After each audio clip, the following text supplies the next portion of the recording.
To me, one of the best ways to catch bass in the springtime is with a crankbait. And when I am talking about the spring, what I'm really referring to is the pre-spawn, the spawn, and the post-spawn time frame that the bass go through. And in my opinion, it's not only one of the best ways to catch a fish, but it's one of the best ways to find fish in general. The best thing about crankbaits is that you can just cover so much water with this bait. And not only can you cover a lot of water, but you can also cover a lot of different depth zones. So depending on what lake you are fishing, you may catch fish that are really shallow, you may catch fish that are really deep. So today I really want to talk about 3 big tips that will help you to catch more fish with a crankbait during the spring. So let's jump on in. Now, the first tip that I will tell you is that there is no bad place to throw a crankbait in the springtime. If you guys don't know anything about me, I am a guy who follows tournament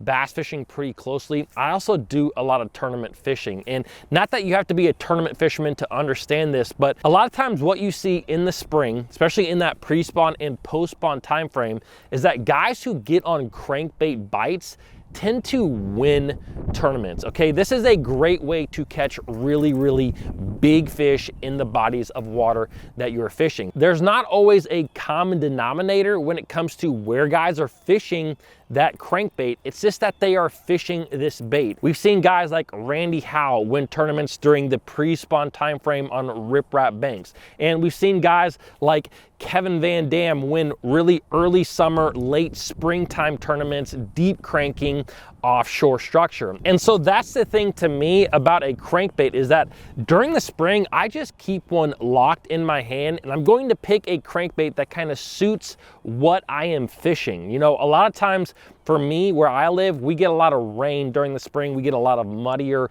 water. And so I'm going to fish a lot of shallower crankbaits, baits like this. This is a Rapala DT6, one of my best favorite crankbaits to fish. And a lot of times a typical square bill is another really good bait to fish in that muddy water. I have also fished in areas during the spring, both pre-spawn and post-spawn, where you're fishing a little bit clear water, and a lot of times those fish are going to stage on points that have rock or stump. They will stage on them before they go up and spawn, and then they'll also kind of go back to those areas after they spawn.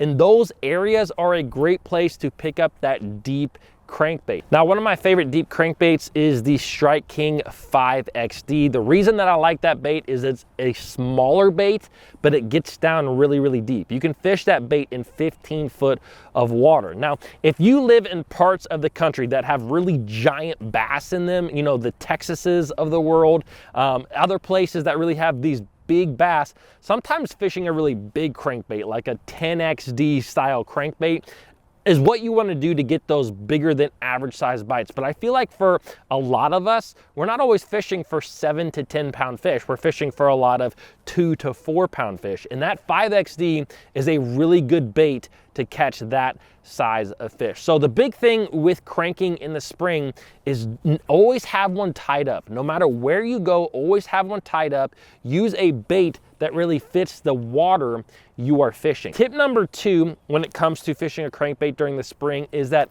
cadence and speed are absolutely everything. A lot of guys, when they are crankbait fishing, they're gonna take that bait, they're gonna cast that bait out, and they're just gonna crank it at kind of their typical speed. This is what I used to do as a kid. When I was growing up, learning how to fish, I would just cast the bait out, I would reel it at the same exact pace, no matter what crankbait I was fishing, and I would catch fish on it. But you can really increase the number of bites you get by really trying to dial in the speed and the cadence that those fish want that bait. There are days out there where bass, especially in that kind of that post-spawn time, that later springtime, where those bass really want that bait coming. A speed crank is something that I really like to do. Now, sometimes in the pre-spawn, before those bass go up, we are dealing with a lot of colder water situations, and a lot of times the very opposite can be true. Sometimes I like to get that bait where it's hitting the bottom, and then I really kind of just creep it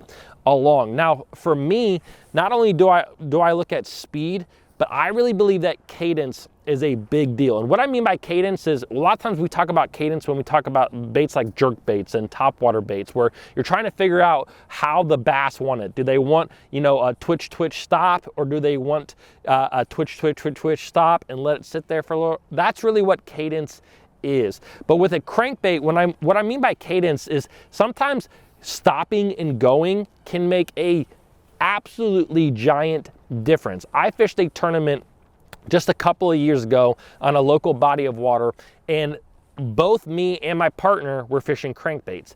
I happened to figure out that the bass really liked this cadence where I would kind of sweep the rod, pause it, and then crank it, sweep the rod, and pause it.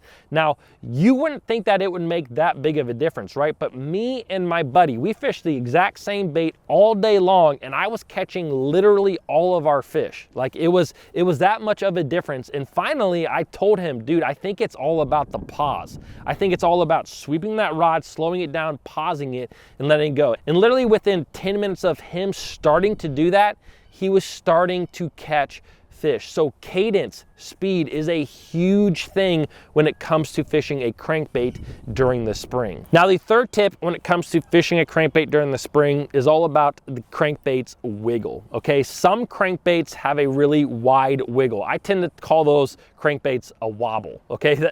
I feel like wobble is just a word that just sounds like it's a bigger wobble. I don't know how else to explain it.